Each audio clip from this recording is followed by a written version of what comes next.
কোটা সংস্কার আন্দোলনকে কেন্দ্র করে উদ্ভূত পরিস্থিতিতে সোমবার দুপুরের দিকে দেশ ছেড়েছেন শেখ হাসিনা।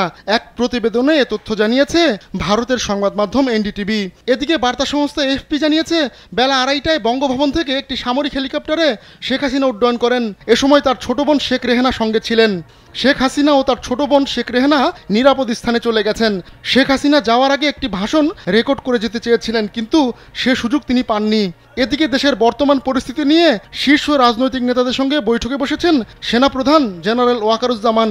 দুপুরে সেনা দপ্তরে এ বৈঠক শুরু হয়। স্যান্ডেলিনা সো, রূপচর্চায় আভিজাত্য। জানা গেছে, বৈঠকে জাতীয় পার্টির সিনিয়র কো চেয়ারম্যান আনিসুল ইসলাম মাহমুদ ও পার্টির মহাসচিব মুজিবুল হক চুন্নু ও ঢাকা বিশ্ববিদ্যালয়ের আইন বিভাগের অধ্যাপক আসিফ নজরুল সহ অনেকে অংশ নিয়েছেন।